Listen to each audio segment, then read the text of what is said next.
Rebecca from ChemKnits, and I thought today that I would pop on to open up my new big KnitPicks order. These are all yarns that I got that you guys requested on some of the past videos because KnitPicks was having a big sale and I wanted to take advantage of that and try out some new yarn bases. Also, I just got word that KnitPicks is starting their really big sale. This was what they used to do for Cyber Monday, and that starts on Monday, November 13th at 6 a.m. Pacific time.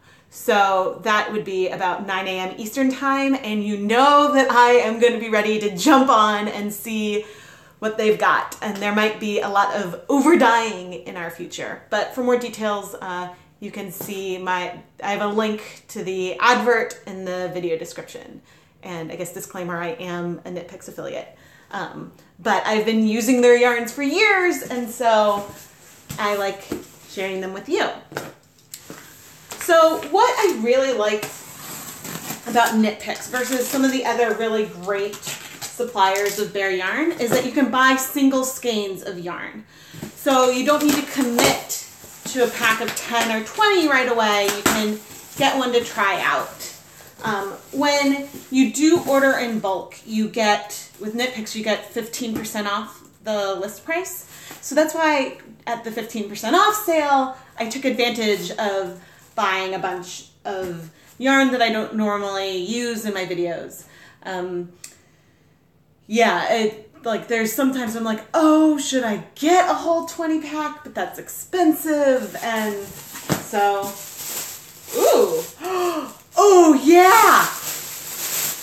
Okay, let's rip open this bag. There's something in here that isn't yarn. Da-da-da-da. All right, so this is my Earth Hues Botanical Dye Kit. So let's see what we have. Okay, the back is not super interesting. It does not say what is in it. So let's open it up. This is actually pretty. I didn't know that this would be like an unboxing within an unboxing. All right, so we've got in here some masks, some aluminum sulfate, which is a mordant, some calcium carbonate, and then, all right, here are the natural dyes that I've got. We've got Madder,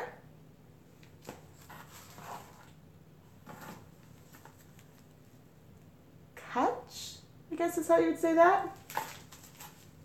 Oh, this is just some iron, which is another mordant. Logwood. I think if you add the iron to it, it goes from being more purple to gray, but yay, I'm very excited for logwood and weld.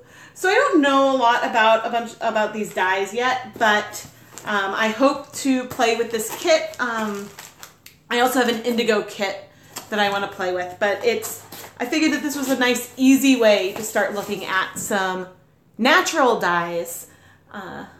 And I know that they're a little not quite as easy to use as acid dyes, but I've done natural dyeing on a silk scarf once, and so that was pretty fun.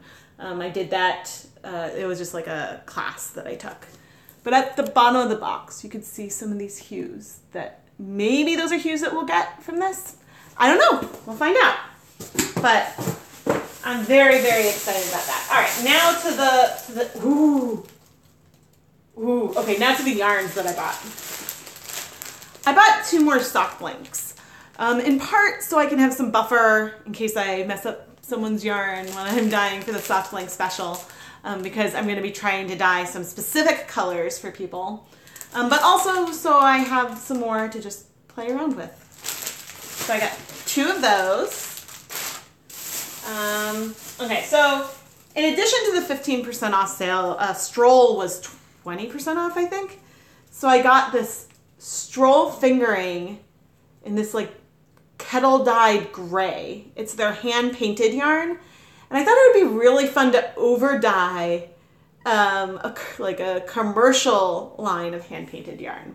So yeah, that should be something fun at some point. And so another request that I got from people was to over dye some of the Stroll tweed. So the Stroll line is one of my favorite yarn bases, but this pale gray tweed, it's Down Heather, has 10% of the Donegal tweed in it. So the wool content is reduced a bit. It's still 25% nylon. But yeah, I want to see how those are affected by dye. I think that would be fun. All right, so I think that there should be, I haven't seen the packing slip, and I honestly can't remember. Okay, so there are at least, that is not. Okay, so at least 3 skeins of the Wool of the Andes superwash yarn. There is a video featuring this coming up in the next couple of weeks. And yeah, I'm really excited to explore the difference between superwash treated yarn and then the untreated Wool of the Andes worsted weight yarn that I've been using for a long time. So I think that I'm excited to have more of that, and again, to not have to commit to 20 skeins. So it was nice to, I guess, put off whether or not I want to switch to superwash. So this one, this is some Bare Cadena. This is, let's see, it's a bulky yarn, 70% Peruvian Highland wool and 30% alpaca.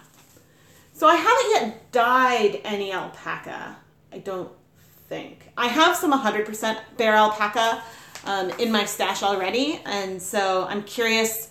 It should take food coloring and acid dyes beautifully. It's still a protein-based fiber, but you know, it might behave a little differently. We don't know. All right. Oh my. All right.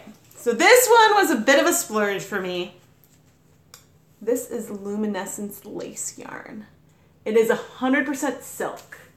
And can you see the sheen on it? This is really, really, really pretty.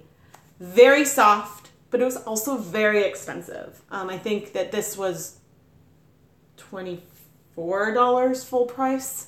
So pretty expensive.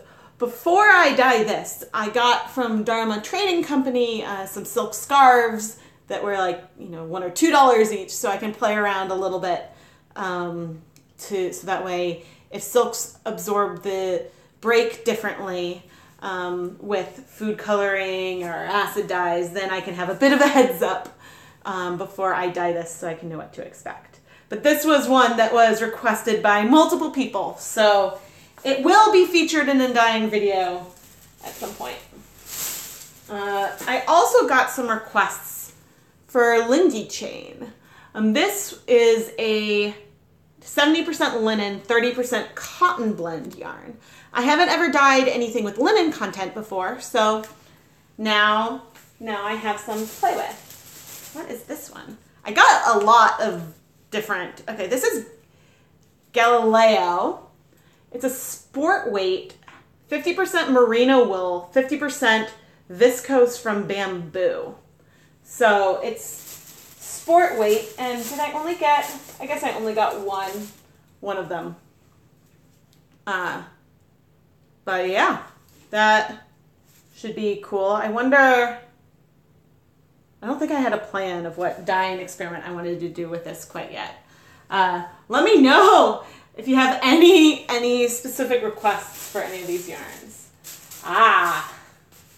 Okay, and so there was also some requests to do some sport weight and DK, and so I decided to buy some Swish DK. This is 100% superwash merino wool, so it's a superwash yarn with no nylon, and it's so soft. I think I used this when I made myself a sweater because I knew that it would machine wash really well, even though I still flat dry everything because I don't know, I tend to hand wash a lot of hand knits, but it's really soft, and so yeah, another superwash yarn to play with. I got one more Wool of the Andes bulky. I I've never dyed Swish before, so I'm excited. But Swish comes in, I think, in multiple different weights.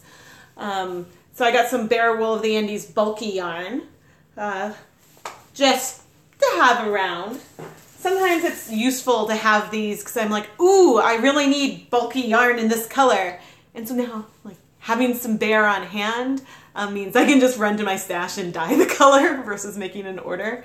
I do that a lot with the Wool of the Andes, the Bare Wool of the Andes yarn. I will realize I need a color for something, go quickly dye it, and then that works nicely. All right, I also got, which was a request, Big O. This is a bulky yarn that is 50% nylon, 50% superwash wool. I've never used this before, but yeah, it feels nice and soft actually. And I guess it's a 2-ply yarn. Yeah, I would actually wouldn't mind wearing this. And I think it would be pretty fun for a hat or something. So yeah, that's a rundown of the Bare yarns that I got in this order. You guys had a lot of great requests. I couldn't quite justify getting one of everything. I still have a lot of sponsored videos to film from the Dye Pot Weekly Kickstarter campaign. And in those, those sponsors had a choice between the Stroll Fingering, the Wool of the Andes base, and Wool of the Andes roving. And so those will be featured in many, many videos coming up, but I might mix in some of these along with it. I've got some videos coming up that, well, there's one that's really long, but I dyed 4 skeins of yarn that are 4 completely different fiber types because I wanted to see how this one dye worked across a range of different fibers. And so it's long, but it's also pretty fun. You've never seen the option of buying in bulk from KnitPicks. So if you go to their site and go to Yarn and Fiber, if you look down under Sale and Discontinued, which is underneath the Browse by Color section, there is an option to the Bare Yarn bulk discount under the Sale and Discontinued like side heading. And so there you can see all the ones that they offer that you could buy full bags of. Yeah, no worries. And if you're going to check it out, go through my affiliate link in the description. Super bulky would be great. Ooh. I should get, yeah, I have a hat that a Broken Violet hat that I made, that I dip dyed a pre-knit blank, like that I hand cranked. The box is not quite, where's my packing stuff? Oh, there it is. Oh, the postcard. I like these postcards. I think that we got this one last time, so wasn't that new. All right, so I got some stuff that's not Dye Pot Weekly related. I got some orange Tough Puff to make a hat for my sister-in-law. I think that I can say that because I don't think she watches my whole videos. We're out of stock with the orange when I made this fox hood for my son, and so I had to dye the yarn. So there is a dyeing video of where I dyed Tough Puff, the white Bare colored yarn. I actually dyed the yarn twice because I wasn't satisfied with the color the first time around. But this, they had the orange in stock. And the last thing in the box is 1 skein of the black Tough Puff. This is a single ply, super bulky yarn. It's really fun to knit with, and it's really soft. It's just 100% wool, a good staple. But I think, yeah, there's only 44 yards in 100 grams, so you need a lot, depending on what you're gonna make. But yeah, this is my Bare, I'm falling, my haul of the yarns I'm gonna dye. So thank you so much for all these suggestions. You know, I might not get to all of them in the new year, but some of them I might sneak into the into the sponsored videos coming up, or actually even on live streams. I see some requests popping up in the comments, and I'll take note of those so that way I can film some fun videos. But I think that I should do hopefully some live dyeing next week. Yeah, so thank you for joining me as I unpack all of this yarn. I've been making a schedule for my filming, and so yeah, because I've got rewards to ship out to people, I've got a lot of planning to do. But actually, the first person I saw in the tracking detail, one of the packages has been delivered. So the first Kickstarter backer has received their reward of yarn. Someone else, I guess, who lives in Massachusetts. So yay. I got out all of the rewards yesterday. I shipped out everything for people who had backed rewards that used older yarn that I had dyed. And yeah, my stash is depleted, so I better start dyeing because I need some hand-dyed yarns for my own projects too. And I still have, some more rewards to get out. So yeah, thank you so much for joining and this unboxing. I cannot wait to film more videos for you, and keep the suggestions coming because some of the best colors that I've ever created have come from your questions and suggestions. I'm Rebecca from ChemKnits, and I will see you soon. Bye!